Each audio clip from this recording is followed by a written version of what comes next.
Imagine encountering a majestic, ancient banyan tree gracefully moving toward you, each step deliberate and serene. Would you question your perception of reality or assume you were immersed in a dream? Such surreal imagery was used by a German novelist to convey her first encounter with the powerful presence of a spiritual icon considered one of modern India's greatest saints. Known to many as the Blissful Mother, Anandamayi Ma was born Nirmala Devi in a small village in East Bengal. From her earliest years, she exhibited rare spiritual gifts, often slipping effortlessly into deep states of samadhi, ecstatic union with the divine. Her family and neighbors were captivated by her spontaneous moments of altered consciousness and the uncanny wisdom that seemed to transcend her years. It was as if the boundary between the earthly and the divine was translucent, with the pure light of the absolute shining through her young, innocent presence.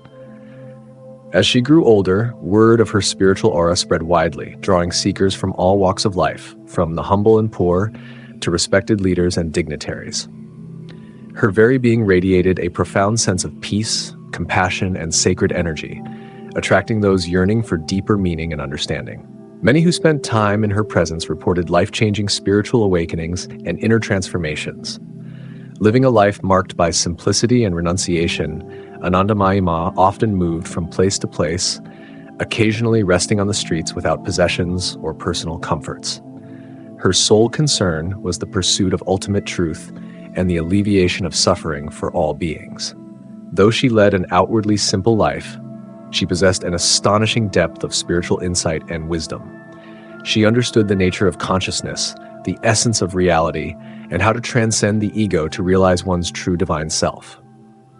At the heart of her teachings were powerful esoteric practices reserved only for her most dedicated disciples. These teachings went beyond traditional spiritual doctrines, revealing profound insights into the human experience and the path to enlightenment.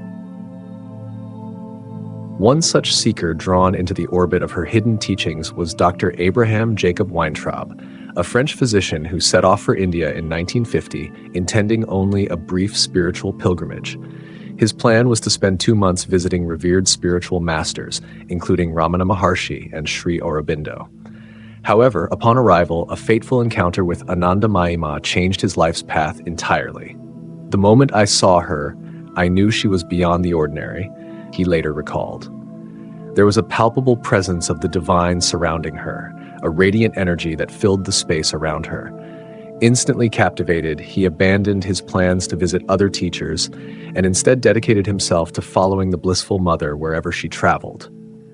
His intended short stay in India blossomed into a lifelong journey of devotion and service. As one of her closest disciples, he was granted access to her most profound and esoteric teachings. Under her guidance, he experienced a profound transformation, discovering the boundless and eternal nature of his own being. In time, the French doctor embraced the monastic path, taking the name Swami Vijayananda, meaning victory of bliss, a title that symbolized the spiritual fulfillment he achieved through her grace. For nearly 6 decades, Swami Vijayananda lived in India, including 17 years spent in quiet solitude in the Himalayas. His life became a bridge between East and West as he warmly welcomed seekers from around the world to her ashram in Kankal, home to her sacred shrine. Until his passing in 2010 at the age of 95, Swami Vijayananda was cherished as a living testament to her teachings, a gentle guide to all who met him.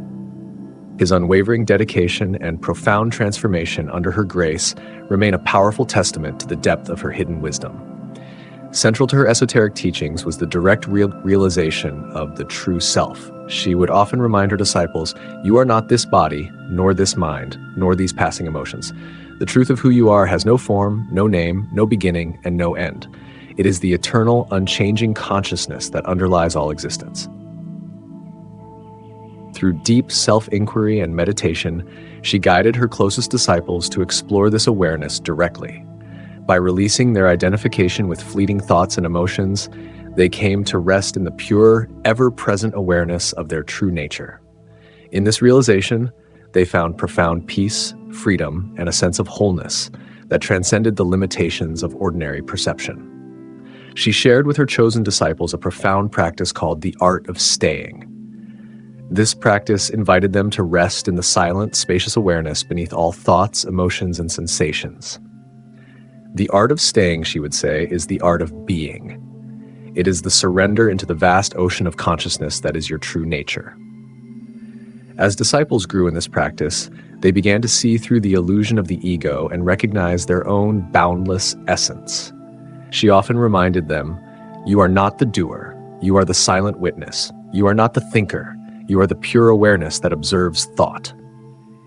Yet her hidden teachings extended beyond self-inquiry and the direct realization of the true self.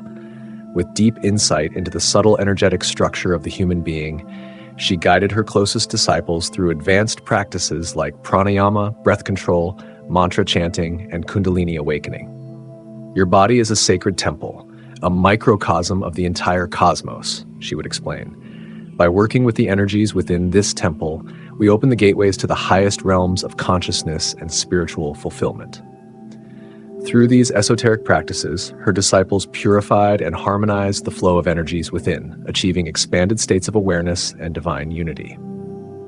Some even reported vivid visions of celestial realms and encounters with higher spiritual beings. Perhaps the most transformative of her teachings was her emphasis on embracing all of life's experiences, pleasant and painful alike, as essential steps on the path to liberation. True enlightenment, she insisted, can only be found in the full acceptance of every aspect of life. She taught that suffering is not an obstacle, but a gateway to freedom. Only by fully embracing and surrendering to the entirety of life, without rejecting or resisting it, can we move beyond the ego's limits and awaken to our boundless nature. Through surrendering to each present moment with openness, curiosity, and reverence, her disciples learned to release deeply ingrained patterns of thought and behavior, dissolving the walls that held them in a narrow sense of self.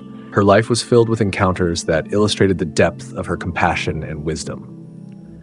On one occasion, she met a scholar who had dedicated his life to studying sacred texts. He approached her with a question. "Mother, I have read and studied extensively, yet I still feel a void within. How can I attain true knowledge?"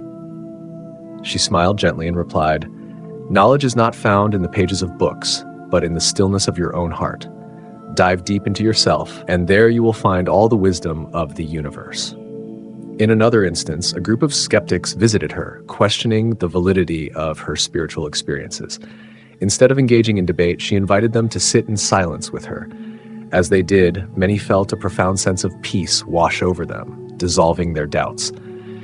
One of them remarked afterward, "In her silence, we found answers to questions we didn't even know we had."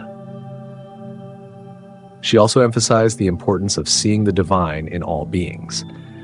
Once, when a devotee complained about the behavior of another, she responded, "Do not focus on the flaws of others. See the divine spark within them, just as it is within you. In recognizing the sacred in all, you uplift not only them, but yourself." How can seekers in today's world apply her profound teachings to their own spiritual paths? By exploring the nature of the self through deep self-observation and contemplation, individuals can uncover the illusory nature of the ego and connect with the expansive awareness that is their true self. Embracing life in its fullness, with all its joys and challenges, allows one to dissolve the boundaries of the limited self and awaken to the sacred beauty of existence. Engaging in practices that harmonize subtle energies such as breath control, mantra chanting, and meditation enables a deeper connection with the life force energy within. This opens pathways to heightened consciousness and profound spiritual awakening. Embracing devotion and surrender, much like she viewed herself as a humble channel for the divine's grace, invites profound spiritual transformation into one's life. Adopting a spirit of simplicity and inner focus, as exemplified by her life free from possessions or personal concerns, can help individuals break free from worldly distractions and deepen their commitment to spiritual awakening. "I am just an ordinary woman. Any spiritual insight or power that flows through me is purely the grace of the divine," she would say. By weaving these principles and practices into daily life, individuals can begin to experience the profound freedom, peace, and completeness that her teachings reveal. Throughout her journey, she transformed countless lives with her deep wisdom, limitless compassion, and powerful spiritual presence. Her words and the stories of her life offer a window into the extraordinary impact of this remarkable soul. A deeply moving encounter took place when she met an esteemed yogi and spiritual teacher. As he approached, she, just about to depart in her car, immediately stepped down and walked toward him, exclaiming with childlike joy, "Father, finally, you have come." Though meeting her for the first time, he was struck by her spontaneous recognition and warmth. When he asked her to share something about herself, she replied with her usual humility and wisdom, "There is so little to say, Father. Before coming to this earth, I was the same. As a little girl, I was the same. I grew into womanhood, yet still I was the same.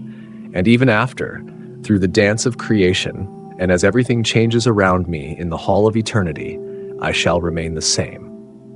Recognizing her profound spiritual presence, he later remarked that she was always one with the eternal, affirming her extraordinary state of divine realization. On another occasion, she encountered a humble beggar sitting beside the road. Without hesitation, she approached him, bowed deeply, and asked for his blessing. The beggar, shocked by this unexpected gesture, could only look at her in disbelief. "But I am only a poor, lowly beggar," he stammered. "How could I possibly bless you, a revered and spiritually elevated being?" She smiled gently and replied, "You are the embodiment of the divine, my child. In your eyes, I see the face of the absolute. It is you who hold the power to bless me, for you are the living presence of the sacred in this world." Her interactions were not limited to spiritual seekers. She often engaged with people from all walks of life, sharing her wisdom in simple yet profound ways. A farmer once approached her, worried about the lack of rain and the impact on his crops. She comforted him, saying, "Have faith in the rhythms of nature. Just as the sun rises each day, so too will the rains come when the time is right. Trust in the divine order and your needs will be met." As we strive to integrate her wisdom into our own lives, we begin to taste the freedom, peace, and wholeness she embodied so effortlessly. Recognizing the eternal awareness within ourselves unlocks the door to the infinite, the essence of her timeless teachings. By embracing her guidance, we may discover that the boundless bliss she spoke of is none other than our own true nature, waiting to be revealed.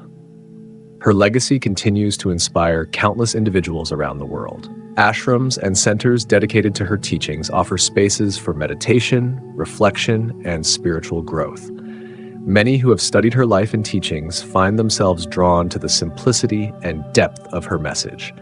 It is a reminder that profound spiritual truths often lie beyond words, accessible through direct experience and inner silence. In a world filled with distractions and complexities, her teachings offer a path back to the core of being. They encourage a return to simplicity, a deep trust in the inherent goodness of life, and a recognition of the divine within and around us. By adopting an attitude of openness, surrender, and devotion, we can navigate the challenges of life with grace and discover the profound peace that lies at the heart of existence. Her life serves as a beacon, illuminating the path for those seeking deeper understanding and connection. Through her example, we learn that enlightenment is not a distant goal reserved for a select few, but a reality accessible to all who earnestly seek it. It is found in the quiet moments of introspection, in the embrace of life's myriad experiences, and in the recognition of our unity with all that is. Let us heed the call of this remarkable spiritual guide and open ourselves to the transformative power of her hidden wisdom. In doing so, we honor not only her legacy, but also the divine potential within each of us.